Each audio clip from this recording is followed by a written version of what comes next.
important ce que vous disiez. Bonsoir Véronique Reissoult, donc directrice générale de Dentsu Consulting. Donc, qu'est-ce qui a attiré votre attention cette semaine sur les réseaux? Cette semaine, comme tout le monde, j'imagine, le débat. Pour les internautes, y a-t-il des gagnants et des perdants? Pour les journalistes, visiblement, il n'y en a pas. Hein. C'était plutôt les petits qui ont fait leur show. Qu'est-ce qui se dit sur les réseaux? Alors les petits ont fait leur show, un petit a particulièrement fait son show. Il suffit de regarder les parts de voix, c'est-à-dire sur l'ensemble des messages qui se sont déroulés pendant le débat. Donc il y avait eu à peu près 1 500 000 messages durant le débat. Quelle est la répartition finalement des messages sur chacun des candidats?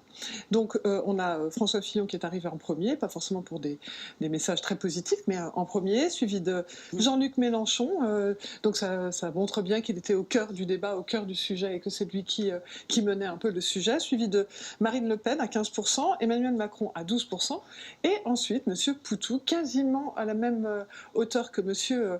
Macron. M. Poutou a fait le show, et puis M. Hamon à 7,7, on peut dire qu'il est loin.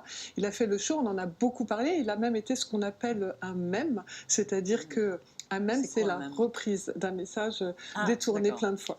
Et au début de l'intervention, M. Poutou s'est retourné derrière pour parler à ses équipes. Ça a fait de jolies photos qui a permis à tout le monde d'imaginer des tas de dialogues différents. Il y en avait des très très drôles. Après, Fillon avait son téléphone portable au débat. Non, Poutou, ce qui était drôle, c'est que les internautes imaginaient des discussions improbables entre Poutou et son équipe. Qui disaient qu'est-ce que je fais sur l'arbitrage vidéo. Mais en fait, je veux dire, au-delà de la blague, parce que Internet c'est toujours une blague, et voilà, dans les 1 500 000 messages, il y en avait quand même pas mal qui étaient une blague.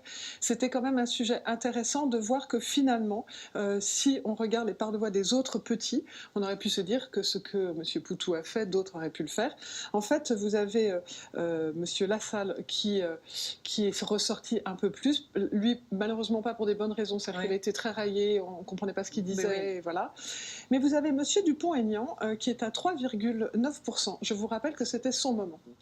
Normalement, ce soir-là, c'était son moment. Donc normalement, c'est lui qui devrait il a raté arriver. Ce moment Il a raté. Alors après, on ne cesse d'entendre dire qu'il a convaincu. La réalité, c'est qu'il avait un moment, il n'en aura pas d'autre. Ce moment-là, il aurait dû, lui, faire ce que M. Poutou a fait. Alors, différemment, évidemment. Mais il est inimitable, Poutou. Non, il n'était pas obligé de s'y prendre exactement comme M. Poutou, mais la réalité, c'est que c'était son moment, il devait sortir. Maintenant, ça n'existera plus, ça n'arrivera plus. Il avait fait monter en plus avec sa vidéo vue à plus de 14 millions de vues, et rien. De l'avantage pour Poutou d'être conseillé par un spécialiste de la critique média qui connaît parfaitement le fonctionnement de la télévision. Exactement.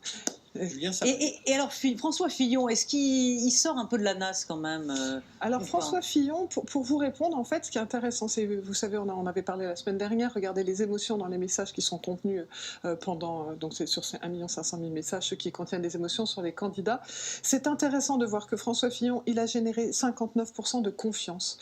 Et quand on regarde ce qu'il y a dans ces messages autour de la confiance, c'est qu'en fait, les gens ont vu dans les messages le fait qu'il a une posture présidentielle, qu'il a résisté aux attaques, qu'il est le seul à avoir un programme capable de redresser la France. Donc en fait, on sent bien ces fameux soutiens fillonistes qui, à un moment donné, ont exprimé quelque chose de fort. Et puis il a eu aussi un peu de tristesse, pour tout vous dire, 25% de tristesse. Et quand on se dit c'est quoi cette tristesse, c'était en fait, les gens imaginaient la tristesse qu'ils devaient ressentir au moment de ces attaques. Et puis ses supporters étaient très tristes aussi.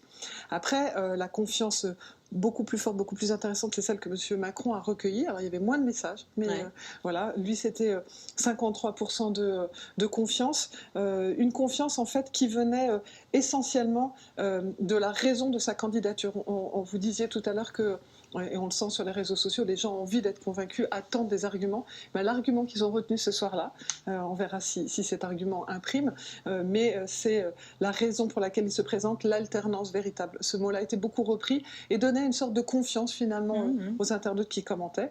Et puis après, Jean-Luc Mélenchon, on en a parlé, vous avez dit bravo l'artiste. Ben, quand on arrive à des scores de 43% de joie, dans un moment qui n'est pas forcément joyeux, la semaine dernière il était à 37%, c'est assez incroyable, le reste étant de a Quand vous confiance. dites joie, c'est la joie de rire de ce qu'il dit Non, de joie, la de joie qu'il plaisir, suscite. c'est ce qu'il suscite. Et puis, vous le Ouais. disiez tout à l'heure, mais en D'accord. fait, les internautes l'ont beaucoup vu, c'est que tout d'un coup, il semble rassurant, presque à côté des propos de M. Poutou, de Mme Artaud. Donc, comme il est rassurant, on est heureux, parce qu'en fait, ce qu'il dit, il va sauver la France et il va la sauver de façon sympathique. Jamais c'est rassurant, Jérôme.